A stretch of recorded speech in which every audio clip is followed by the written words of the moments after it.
So வணக்கம். இது மேக்ஸிம் டானிஸ் LED TV smart TV training. இந்த வீடியோ டியூட்டோரியலில் என்ன பார்க்க போகிறோம்னா, இப்போ நீங்கள் பார்த்துட்டு இருக்குது ஒரு VU 55 இன்ச்சு ஸ்மார்ட் டிவியோட மதர் போர்டு. இதில் ஒரு சின்ன ட்ரபிள் ஷூட்டிங் டிப்ஸு பார்க்க போகிறோம். இந்த டிவியில் என்ன ப்ராப்ளம்னா, ஸ்டாண்ட் பை லைட்டே எரியல. இப்போ standby red light on ஆகலை, எரியல அப்படின்னாலே மோஸ்ட்லி வந்து பவர் சப்ளை இஷ்யூஸ்னு நம்ம கேள்விப்பட்டிருப்போம். ஆனால் அது உண்மை கிடையாது. ஸ்டாண்ட் பை சர்க்யூட்டுங்கிறது மதர் போர்டு தான் இருக்கும். இப்போ ஸ்டாண்ட் பை சர்க்யூட்னா ப்ராசஸர் தான் standby controller, power on trigger பண்ணுறதெல்லாம். அந்த ரிமோட் சென்சாரு ஆன் ஆஃப் சுவிட்சுக்கு எல்லாமே சப்ளை போகும்.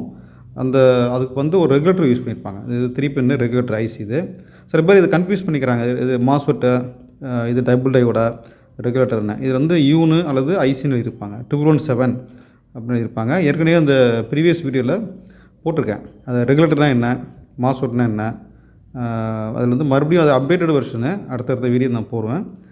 MOSFET, regulator, double diode confuse பண்ணிக்க வேண்டாம். ஏன்னா மதர் போர்டை பொறுத்தவரை டபுள் டையோடோ மாஸ்ஃபெட்டோ வர வாய்ப்பு இல்லை. காம்போ போர்டில் இருக்கும். காம்போ போர்டில் எல்லாம் ஒன்றா இருக்கும். இது ஆக்சுவலாக வந்து ரெகுலேட்டர் கிளாஸ் நான் போட்டிருக்கேன். அப்புறம் கீழே டிஸ்கிரிப்ஷன் அனுப்புகிறேன். இது ஒரு ரெகுலேட்டரு. இங்கே ஒன்று இருப்பார். இது வந்து EMMC ரோம். அதுக்கு ஒரு ரெகுலேட்டர் வச்சுருப்பாங்க. 1.8 வோல்ட்டு. இது ஸ்டாண்ட் பை 1.8 3 வோல்ட்டு ரெகுலேட்டரு. இது பார்த்திங்கன்னா இது ஒரு 3.3 எடுத்திருப்பாங்க. ஒய்ஃபைக்கு ஒன்று எடுத்திருப்பாங்க. ஆக்சுவலாக வந்து ரெகுலேட்டர் பொறுத்தவரை இந்த பின் வந்து பார்த்திங்கன்னா இந்த ஃபஸ்ட் பின்னு கிரவுண்டாக இருக்கும். சில இதில் வந்து ஃபஸ்ட் பின் வந்து பார்த்திங்கன்னா உங்களுக்கு அட்ஜஸ்டபுள் அப்படின்னா ஃபிக்ஸடுனா இந்த ஃபஸ்ட் பின் கிரவுண்டாக இருக்கும். அட்ஜஸ்டபுள்னா கிரவுண்ட் இருக்காது, வேல்யூ காட்டும். இதில் வந்து இந்த பின் அவுட்புட்டு, சென்டர் பின் அவுட்புட்டு. ஆக்சுவலாக சென்டர் பின்னில் வந்து உங்களுக்கு அவுட்புட்டில் வந்து பார்த்திங்கன்னா ஒரு ரீடிங் காட்டணும். இப்போ இதில் பார்க்குறேன். இதில் என்ன ஷார்ட் இருக்குன்னு கண்டுபிடிக்கலாம். ஃபஸ்ட்டு வந்து இந்த பின் வந்து பார்த்திங்கன்னா இந்த பின்னில் ஒரு 59 வோல்டேஜ் ரீடிங் காட்டுது ரெசிஸ்டன்ஸு. இது அட்ஜஸ்டபிள் ரெகுலேட்டர், சரியா? இது சென்டர் பின் வந்து அவுட்புட்டுது. அவுட்புட்டில் பஸ்ஸர் அடிக்குது. ஸோ வரக்கூடாது, இது ராங். அவுட்புட்டில் பஸ்ஸர் இருக்குது. இந்த பக்கம் பார்த்திங்கன்னா தேர்ட் பின் இன்புட்டில் 641 காட்டுது. ஓகே, இந்த ஒரு ரெகுலேட்டர் இருக்குது. இதில் பார்த்தீங்கன்னா ஃபஸ்ட் பின்னில் வைக்கிறேன். ஃபஸ்ட் பின்னில் ரீடிங் காட்டுது. சென்டர் பின்னில் ரீடிங் காட்டுது. ஃபஸ்ட் பின்னு, செகண்ட் பின்னு, தேர்ட்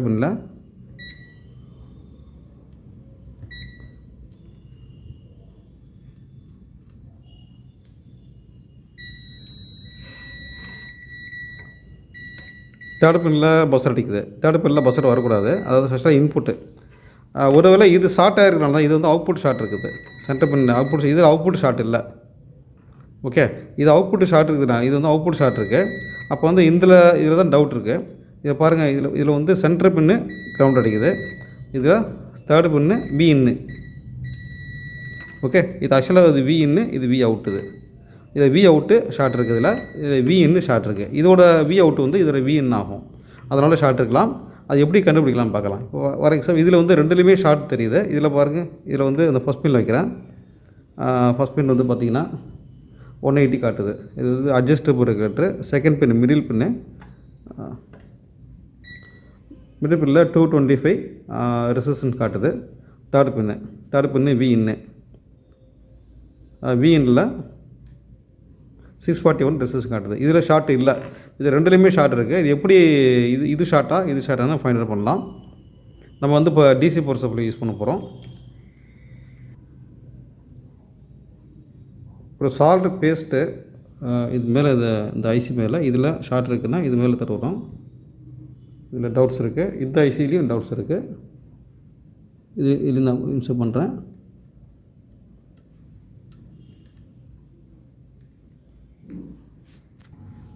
இப்போ DC பவர் சப்ளையில் நான் வந்து இப்போ 5 வோல்ட்டு 5 ஆம்ஸ் வச்சுருக்கேன். இது ப்ரொடக்ஷன் பின்னு ஆன் பண்ணிக்கலாம். Over current production, over volt 5 volt வச்சுக்கலாம். ஹெவி ஷார்ட் இருந்துச்சுன்னா நம்ம வோல்டேஜை நம்ம ரெடியூஸ் பண்ணிக்கணும். நம்ம வந்து லோடு கொடுக்கும்போது ஆம்பியர் அளவு எவ்வளோ காட்டணும்னா ஒரு 500 மில்லி ஆம்ஸுக்கு மேலே கன்சியூம் ஆகக்கூடாது. இதில் வந்து 5 ஆம்ஸ் வச்சுருக்கேன். இதை இப்போ ஆன் பண்ணுறோம்னா first negative power supply negative ப்ராப்பை கிரவுண்ட் பண்ணிடணும். நான் வந்து ஒரு ஹேண்டு ஃப்ரீ பண்ணுறதுக்காக ஒரு எர்த்து ஒயர் யூஸ் பண்ணுறேன். எர்த்து ஒயரை நெகட்டிவ் வந்து கிரவுண்ட் பண்ணிட்டேன். ஸோ இது வந்து எர்த்து இதில் கனெக்ட் பண்ணியிருக்கேன். ஸோ 5 வோல்ட்டு 5 ஆம்ஸ் வச்சுருக்கேன். இப்போ வந்து பார்த்திங்கன்னா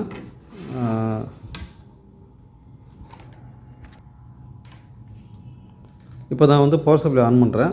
ஆன் பண்ணோன்னா இப்போ இது வந்து ஆம்ஸ் 0ல் இருக்குது. ஆன் பண்ண பிறகு அது இன்னும் பாசிட்டிவ் தான் வைக்கல. ஸோ தேர்டு பில் தான் இன்புட்டாக இருக்கும். வின்னு வோல்டேஜ் இன்புட் வந்து எப்பவுமே ரெகுலேட்டரில் தேர்டு பில் தான் கொடுக்கணும். இதில் வந்து 500 மில்லியாம்ஸுக்குள்ளே காட்டுச்சுன்னா ஓகே, 500க்கு மேலே காட்டுது, 1000 காட்டுதுன்னா ஓவர் கரண்ட் போச்சுன்னா இந்த இடத்துல இந்த பேஸ்ட் வந்து மெல்ட் ஆகும். நான் உங்களுக்கு இப்போ க்ளோஸாக காட்டுறேன். இப்போ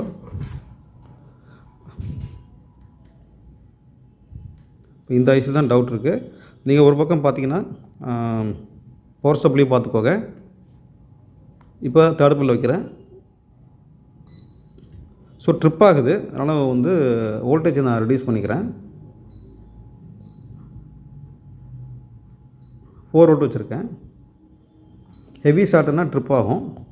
இப்போ மறுபடியும் நான் 4 வோல்ட் வச்சுருக்கேன். மறுபடியும் ட்ரிப் ஆகுது. ஸோ அதனால் வந்து இன்னும் வோல்டேஜ் குறைச்சிக்கிறேன். ஏன்னா இந்த ரெகுலேட்டரை பொறுத்தவரை 5 வோல்ட் இது, அந்த 3 வோல்ட்டு கொடுக்குறேன். இந்த ஷார்ட் ஹெவியாக இருந்துச்சுன்னா ட்ரிப் ஆகிட்டே இருக்கும்.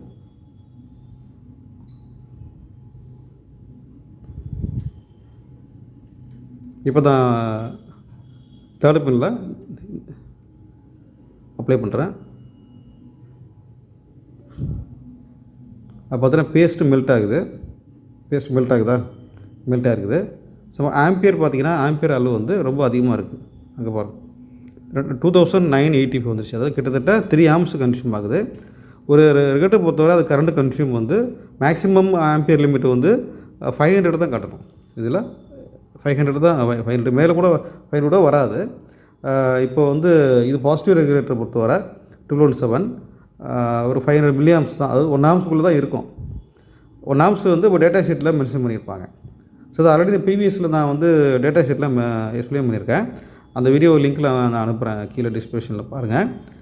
மேக்ஸிமம் லிமிட்டு 1 ஆம்ஸ் தான். ஆனால் வந்து போர்டை பொறுத்தவரை லோடு போகும்போது ஒரு 500 மில்லியாம்ஸுக்குள்ளே தான் இருக்கும். இப்போ ஷார்ட்டாக இருந்துச்சுன்னா அந்த இடத்துல வந்து பேஸ்ட் மெல்ட்டாக இருக்குது. அப்போ அந்த ஆம்பியர் வந்து அளவு வந்து ரொம்ப அதிகமாக இருக்குது. அப்போ பார்த்தீங்கன்னா மீட்டரை பாருங்கள், 2000 அதாவது கிட்டத்தட்ட 3 ஆம்ஸு போகுது. இப்போ வந்து மெல்ட்டாக இருக்குது.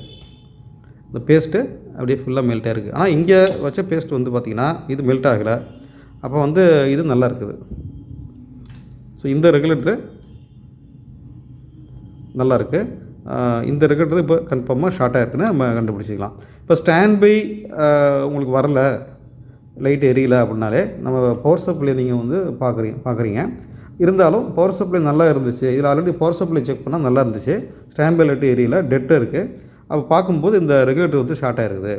எதனால் ஷார்ட் ஆகுதுன்னா ஓவர் வோல்டேஜ் ஸ்பைக் ஆகிடுச்சினாலோ சம்டைம் இது மாதிரி ஷார்ட் சர்க்யூட் ஏற்படும். ஸோ வந்து இப்போ இந்த ரெகுலேட்டர் கன்ஃபார்மாக ஷார்ட் இருக்குது. இப்படி தான் வந்து ஃபைண்ட் அவுட் பண்ணணும்.